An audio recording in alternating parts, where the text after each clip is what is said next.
Welcome back to Film Recall. Greta follows a struggling waitress played by Chloe Moretz, and she finds a missing purse and decides to return it to its owner. The owner is Greta, played by Isabelle Huppert, and that's all I really want to say about this movie. What's interesting about Greta is it starts off as a traditional drama, and about 20 minutes in, the movie makes a switch where it becomes a thriller, and if you've seen the trailers, you know that it's going to be a thriller, and a lot of the fun is in finding out what this movie is. Isabelle Huppert is the real star here. She's one of my favorite actresses because of how dynamic she is, and here she goes full B-movie actress insanity, and it's so fun to watch. This is a thriller that's just a lot of fun. It's a cat and mouse thriller. At times it's a little bit creepy, at times it's really suspenseful, but ultimately it's a lot of fun to watch, and the movie does a great job balancing these different tones that with any other director it might have fallen flat, but here I thought it really worked. There's a lot of twists and turns along the way, and even though some of these twists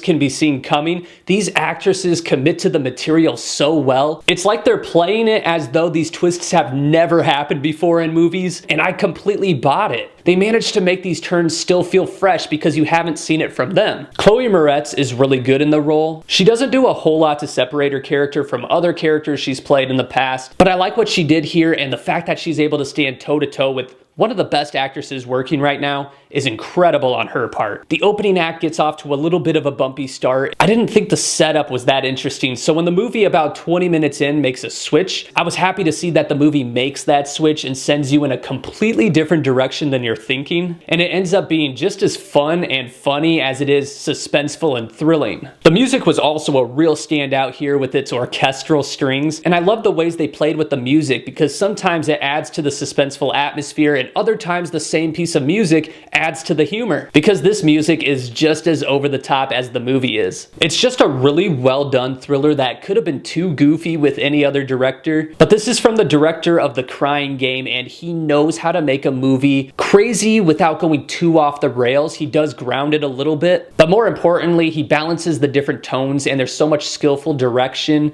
and editing that it ends up holding the movie together. If you're like a thriller that's more fun than scary, I definitely recommend this. It has a bit of a rocky start, and it almost has too many twists for its own good, but it's a fun ride with great performances and really skillful direction. I'm gonna give Greta a 7.5 out of 10. It makes for a great rental, and if you really like movies like this, I recommend seeing it in theaters. I think it's a really fun time, but it is crazy enough that it may not be for everyone. So if you're on the fence, I would definitely recommend renting it because I do think it makes for a really fun movie. But now I want to hear from you. What is your favorite Chloe Moretz movie? Thanks for watching, and if you're new to the channel, you can subscribe for more movie reviews every week.